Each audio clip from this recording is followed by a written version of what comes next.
Hi, it's Kristen Cooper, your certified mortgage planning specialist. We are going to be jumping on a presentation today, going over some initial information. Really, the point of today's call is I wanted to just have a candid conversation of what do I even need to consider? What are things that I need to know even before starting the process of buying a home? So, whether you are a young adult that has intentions of wanting to buy a property in the next 5 years, whether you're on your mission now where you're starting to get some things together to be in a position to buy a home this year or next year, and you just want some additional information, this is the webinar for you.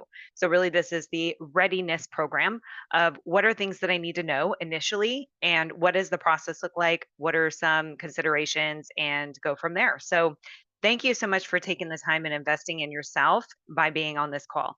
Again, my intention is to provide you education and information, but if you have additional questions outside of what we go over today, please reach out. Happy to jump on a free consultation with you to make sure you have a full understanding of what this looks like. Really, my passion is educating and providing different structures and options that most people may not consider to make sure that your home buying process is not only successful, but it's the best options for you so that you could build long term wealth.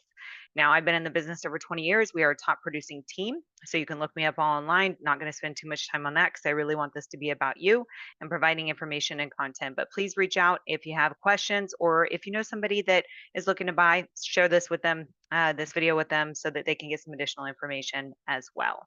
So let's go ahead and dive into our presentation today. So, really, what we're going to be talking about, top questions that you need to answer before buying a home, which are, questions that we get every day. Some initial information of how do I even start the process, and really it's just around getting the education that you need to make educated decisions.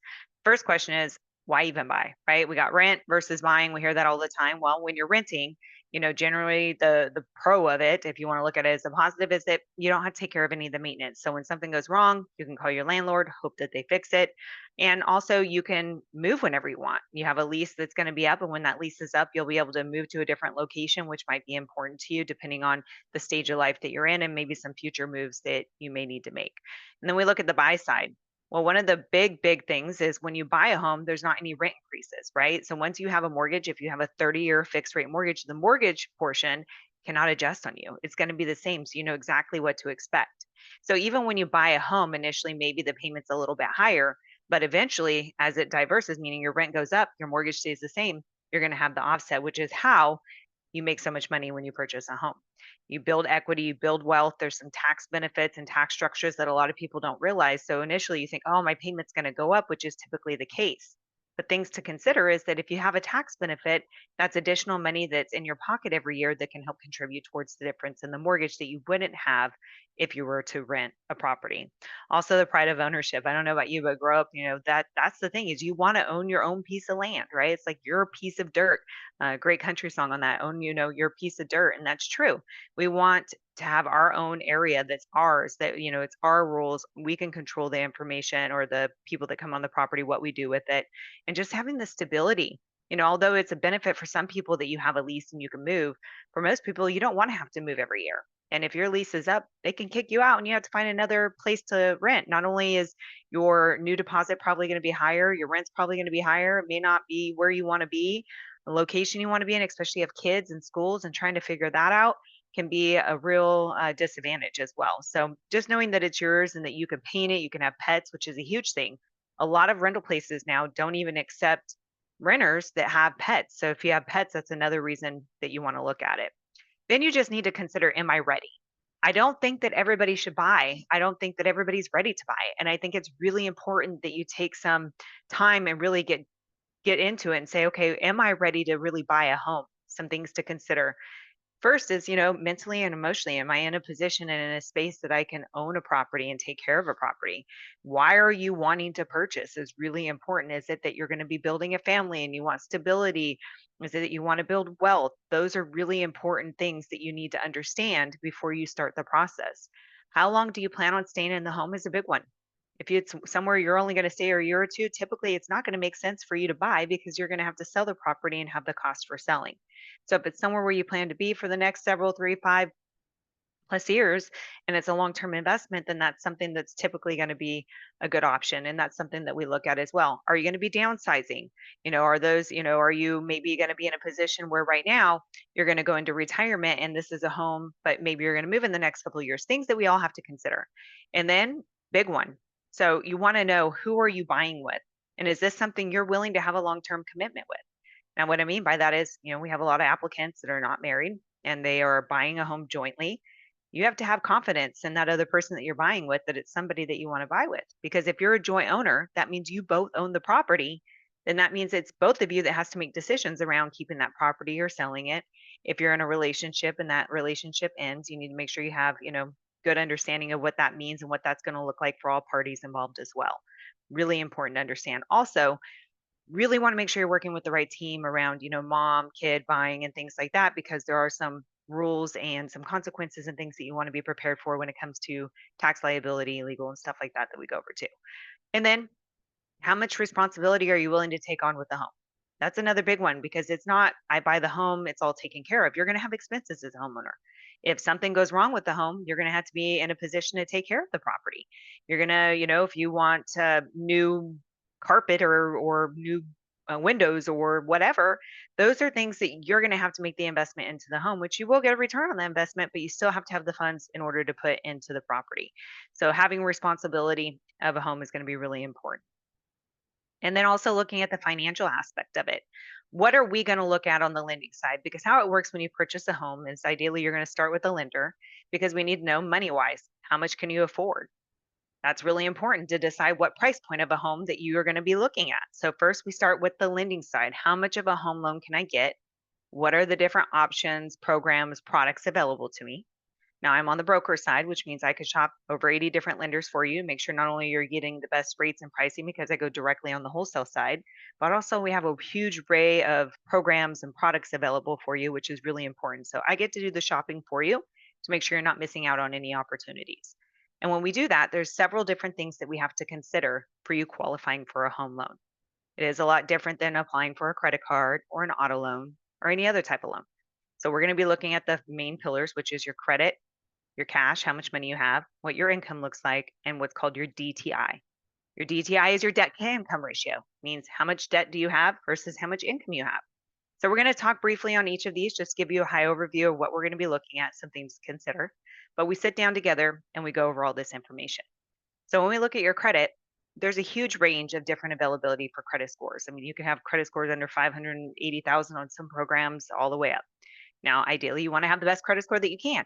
So if you want some additional credit education, reach out. Happy to give you some videos and content that's going to help you understand how credit works. There's different algorithms for the type of credit that we're looking at, meaning if you go get an auto loan, that credit score that is pulled for an auto loan is completely different than a mortgage. They're rated differently. Biggest thing is making sure that if you have credit cards, a lot of people think, I'm just going to close them all. That way I don't have any debt. I'm going to pay them off and close them. You probably don't want to do that, because if you close the account, now you're limiting how much history it has, which can highly, highly hurt your credit. So you want to talk with a mortgage advisor such as myself before you do anything with credit, good or bad. Same with paying off a collection. A lot of times you think, oh, I'm going to pay off all my collections before I reach out and talk to somebody. You don't want to do that, because believe it or not, sometimes paying off the collection can hurt you. So you want to have the right guidance for you moving forward. Ideally with credit though, you want to make sure that you're keeping your accounts paid, not having any late payments, don't have any collections. You don't want to open or close too many accounts, never really more than one or two a year, because that could hurt your credit. You really want to have at least two credit cards open and rated so that it has history to rate. And then you want to be careful in consolidating all the time, because if you have several credit cards and you consolidate, you're closing all those accounts, starting a new account, which can hurt your credit. But again, reach out. We can do a free consultation for you. So don't be scared of applying to buy a home. We have a lot of people like, oh, I'm not in the high 700s. I'm going to wait to be able to apply. Not the case. There's so many programs with flexibility now where you can purchase a home with a lower credit score. So it doesn't mean that you can't apply, doesn't mean that you can't get credit or get credit, can't get a home loan. There's a lot of options we can explore, and we can also talk through, or there's some things you can also work on in the meantime to put you in a better position to open up more opportunities. Now we'll talk about cash. Cash is how much money you have available. Now, I like that I put a cash in here, because there's some things that you got to be aware of. For most financing options, you can't really use cash. And when I say cash, mattress money that you can't document for purchasing a home. So if you're one of those people that take money out of your bank where you accumulate cash and it's in a safe or it's in the mattress, you want to start putting that money in the account now. If you're not planning on purchasing in the next 2 months, just put all the money in now, deposit it all, and that way the money is going to be verified in the account.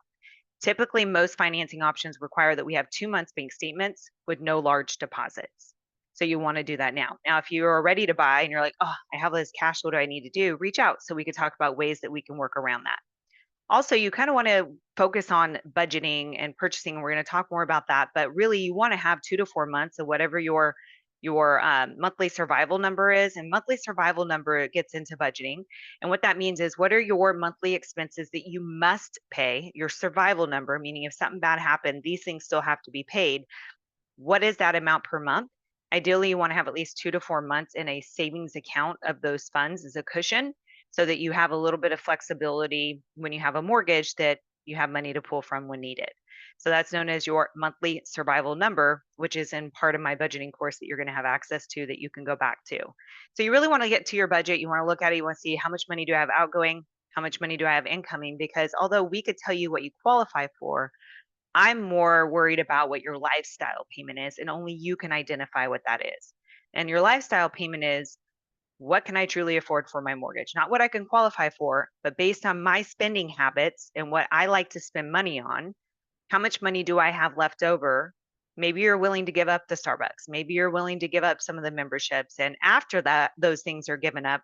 How much money do you have left over that you can contribute to your housing to start building wealth for your family and your legacy? That is going to be your lifestyle payment. That's how much money you have available that you can use towards housing, which is really important to make sure that you have those numbers. Also, part of your funds is what's going to be used towards the purchase. Now, I always like to say, what's your out of pocket? How much money do you have available to be able to use towards the purchase, towards the down payment and the closing costs? So, when you purchase a home, you are responsible as a home buyer to pay any required down payment for the program, which is how much money you need to invest towards the purchase, as well as the cost for the purchasing that's required. And those numbers can vary a little bit. So we go over all that information in your consultation. But ideally, you want to have money set aside that you can use towards the down payment and closing costs. Now, there are down payment assistance options, which are maybe loans or grants, money that's given to you that you may qualify for to help offset the funds that are needed, such as your down payment and closing costs. But there's still going to be upfront costs that you need to be prepared to pay, such as initial deposit, appraisal, and even if we were able to structure it with you not having to come out of pocket with any money on the program, those expenses have to be paid up front. So really you need to have a rule of thumb is you want to have at least 2 to 3% of whatever the purchase price that you would think you would be buying in set aside in an account that you can use towards the purchase. So even if we have flexibility within programs and down payment assistance, we want to have that money set aside to be able to use towards the purchase. Now those funds can come from your checking, your savings. You can cash out your, 401k maybe, and you call them, find out how much you could take from it, whether it's a loan or a withdrawal, stocks, bonds, annuities. It can come from gift. We have to verify who's going to be gifting the funds and that they're a qualified donor. We go over that with you and how to do that. So you don't necessarily want them to give you the money now. We go through all that with you on how we make sure to use those funds. So there's a lot of options that you can do. If you have cars that you need to sell, totally fine. We can use those funds, but we have to document it and source it, things like that. So we want to make sure that we go over that together. So funds needed. You are going to have some investments, whether you use specialized programs or not, that you need to have some money set aside. So you definitely want to start saving the money, having it in verifiable accounts, not in cash. Income. This one's a little tricky. So income, there's so many different sources of income, especially over the last 10 years. There's a lot of variances of how people are paid, whether it's a primary job, a second job, whether it's self-employment. We have so many programs available for this. So if you are just a standard W-2 employee, if you're a W-2 employee with overtime, base pay, commissions, all those structures we work within, we can use those income because it's documented. Now, if you're on the other side of it where you maybe are self-employed, and we all know if you're self-employed, you like to write off all your expenses so you don't have to pay taxes. So we do have specialized programs for that too. Standard programs, if you show enough income, we can add back in quite a bit of stuff on your tax returns. But we also have what's called bank statement programs, which means that even if you write off everything on your tax returns, potentially we may have programs that you qualify for where we don't even have to use the tax returns. We can just show that yes, you are getting income and use it from your bank statements. Now, if you're looking to buy an investment property, we also have no income qualifying programs for investment properties too. So if you're somebody that says, I have all these properties or I don't show all my income and I'm wanting to buy an investment property, we have those programs potentially that you can qualify for without even having to verify income. So income sources that are not documented. So let's say you're paid under the table or cash or tips that you don't claim on your tax returns. Unfortunately, can't use that. If we can't verify the income, can't use the income unless you're self-employed and we're using a different type of program. If you have any questions specific to other types of income, reach out because we do have, trust income, interest, dividends, all that stuff that we can use. And we could talk about those specifically as well. But what we're going to look at is what is your verifiable income? And then when we look at your debt to income ratio, we're going to look at your liabilities. So we know what your income is. Here's your verifiable before tax income. If you're W 2, we look at your higher amount. So not after deductions, but if you're W 2, we're looking at your gross income. And then we're going to look at your credit report. On your credit report, what liabilities show up as debts? So auto loans, student loans, credit cards, things like that, we are going to be looking at as your debts. So we have your income and then we have your debt liabilities. Now, if you have other debts, sometimes such as like IRS, where you owe federally or things like that, those could be additional debts that we have to qualify you with, or alimony or child support, things like that. We can use it as income or as a liability if you're the one that has to pay it. And then so we take your income against your debt, and that's how we get to your debt to income ratio. We take your income minus your liabilities, and that's how much money you have left over, or what your ratio is, which is known as your debt to income ratio, which we calculate with you. So that's what we're looking at. It's pretty simple. We're going to look at your credit. How much money do you have? What income do you make? What are your liabilities? And how much money do you have left over after those expenses?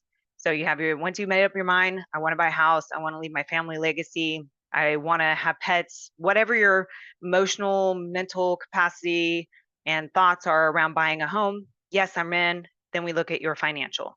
So now we say, okay, here's the things we need to consider. Here's where you're at. Now, the great thing is we do planning. So let's say one of these is kind of off tilted, which is common. Maybe your credit's not where we want it to be. Maybe you need to pay off some debts. We work with you. So we create a plan. So once we have a green light and all of these that we're in a position to move forward, then we go through the process of buying.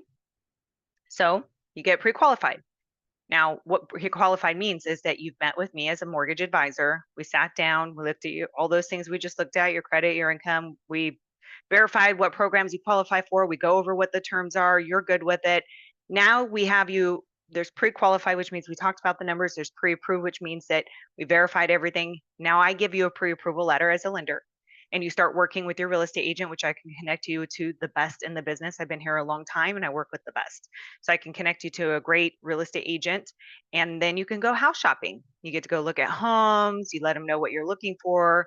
They give you so much value by going over all the information that you need to know about the buying home process. I deal with the lending, they deal with buying the home, all the things you need to know about the contract, the property, all that good stuff.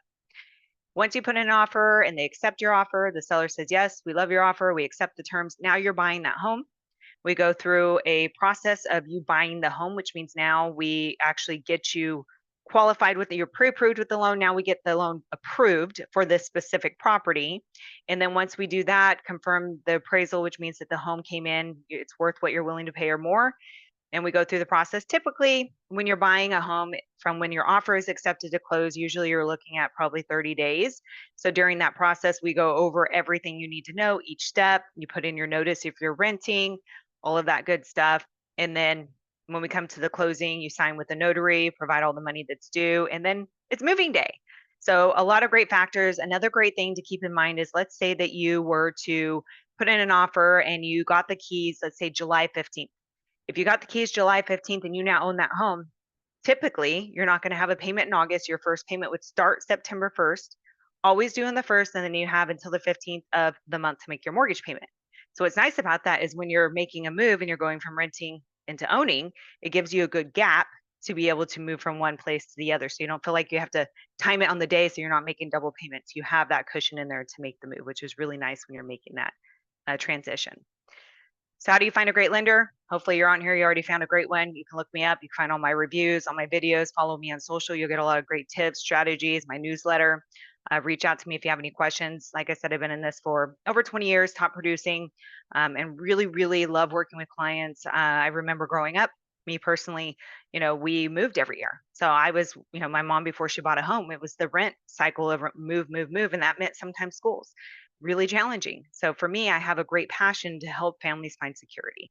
Because I know for me, when my mom bought her first home, we finally got to stay in one location. I got to make friends, and it made the world of difference to my experience growing up and our family and being able to build wealth and legacy and change the trajectory of the path that it was going for our family. So working with a great lender that's really passionate, very educated, experience is really important. I hope to earn that opportunity with you.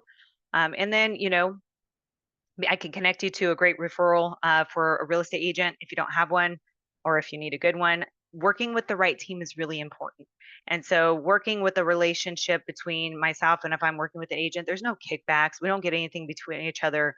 We really have these relationships because we can count on each other. So, if it's a weekend or it's a night and it's something urgent, we are there to be able to help you make sure there's no issues and we come together for you through the process. So we talked about the pre-approval, which means we review your income, your liabilities, your assets, your credit. It really is a puzzle piece. So it's all of these pieces come together. We work on a plan for you if they don't quite fit yet so that we can get it to fit for you so that you're in a position to buy and we're on your timeline. If it takes you 2 months, if it takes you 6 months, if it takes you a year, we're here to help you through that process and keep being a guide. Really, I'm a guide by your side. I'm just helping you through each step to make sure that you get to the finish line and meet your goals to be able to create the legacy that you want. So you start your budgeting, which is the first step. What can I afford? And then you start the pre-approval process and I tell you what you qualify for. Make sure we match what you can afford versus what you qualify for. You shop for a home. And then once you find that home, we start the process of buying and we go over that in our consultation. Well, that's great, Kristen. How do I set up a budget? What do I need to be budgeting for? What is a payment? What is a housing? All important, great questions. When you're budgeting for your housing expense, which is what can you afford for a mortgage, is typically how it's conveyed to you. What you're going to be looking at is several different factors. So when I say your housing payment, not only is that going to include your loan, but it's also going to include the other housing expenses required when you buy a home. So you have what your loan is, which is known as your principal and interest. The principal portion is how much you're paying down your loan each month. The interest is how much you're paying the lender to borrow the money. So your P&I, or your principal and interest, is your actual loan payment. So if you're in a 30-year mortgage, whatever that P&I is, you pay that payment for 30 years, it pays off your loan. But you're also responsible for paying property taxes and insurance when you own a home. And so we determine that once we start the process of buying a home, we can look at the property taxes and we can get an insurance quote and know what you're dealing with. Now we use pretty close estimates up front on the pre-approval. Property taxes in California range between 1 and 1.25%. If you're looking outside of California, we do multi-state, so I'm multi-state licensed. We look up the taxes, use those as an estimate, and then same with your insurance. So we're usually pretty close up front. It's not going to be a huge discrepancy down after that. Now, if you're looking at a area where it's high fire area, that homeowners hazard fire insurance portion, that last little dot there, the insurance, that could be quite high. So having the conversations up front, knowing exactly where are you looking, what are you looking to do, helps me help you have proper expectations of what to afford. But when we talk about setting up your budget to know what you can afford, that's what you're looking at here. Your loan, principal and interest, property taxes, and insurances that's required. All of that typically is going to be one payment, and then the lender pays the taxes and insurance for you when they're due. Taxes are due twice a year and insurance once a year. The bill will go to the lender, they will pay it for you. So all you have to worry about typically is making one mortgage payment to the lender, and then the lender pays the rest for you. So when we talk about what can you afford, that's what we're talking about is all of this. Your PITI, principal, interest, taxes, and insurance. So when we're looking at that budget number, this is what we're budgeting for. Once we have our consultation, this is roughly what it's going to look like. I'm going to say, hey, based on what you said, what's important to you, all the information you gave me, all the questions I asked, here's what I think is the best options for you. Let's talk about the pros and cons. Here's what it's going to look like. So before you even start looking at homes, you know exactly what to expect. We figure out your plan, what you want to do, and then we can create a range of different price points. So when you start shopping at homes, you can walk into each one and say, oh, this is what this home looks like. This is what this home looks like. And you don't have any, stress or fear around what that's going to look like for that home that you're walking in. So other things to consider. So we talked about the financing side of it. Let's talk about the home side of it. So really you want to get clear. What is it that you want in a home? And what I think is really important, and I think a missing piece, is that some people focus on the perfect dream home the first time, right? You're like, I want all of this. Let's be realistic. You're probably not going to get your dream home the first time. I can't tell you I'm on my fourth, fifth home. You're going to level up. That's the typical. You buy a home, you stay in it for so many years, you take that equity, you put it into another home, until you get to where you have your dream home. I'm yet to, we're getting there. Our next home we will build the way we want it. But you build up because as you build equity, it allows you to get to the next stage of home and next stage of home. So when you're doing your list, you sit down and say, here's a list of the things I want. And then you circle, these are non-negotiable. We have to have this. We have to have 3 bedrooms because of how many kids we have and the family size we have. We have to have a garage. We have to have an RV space because we have an RV and we don't want to pay storage. Whatever those have to's, that's what you want to circle because when you meet with your real estate agent, you want to say, here's my list. These are the things I would like. These are the non-negotiables. And that way you know exactly where you are before you start looking at homes. You're not wasting your time looking at properties and you really kind of understand what you're looking at. Now you can look online at different sources to kind of get a gauge before working with the real estate agent and say, oh, here's the different, price points. It's not very accurate. So once you start working with the real estate agent, which I can connect you to, you want to work with the real estate agent once you know what you're qualified for. Because there's no point in looking at homes if you don't know what price point, programs, what area, all that you can look in. So you get qualified first with a mortgage advisor such as myself. We figure out here's your price range based on your goals. And then you work with the real estate agent and say, here's what I'm qualified for. Here's what I'm comfortable at. Here's what I want. And then that's when they get to go hard at work for you and figure out what are the things that they can do for you in the different areas and prices and homes that are available. So other things that you want to consider when you're looking through a home, and this is why it's really important when you're working with your real estate agent that you're working with a good agent. A good agent's going to know all of these red flags, things that they need to look for. They're going to be your eyes. They're going to be doing the research. They're going to be looking at stuff for you to make sure that you're protected. And so you really need to look at like the structure of the home.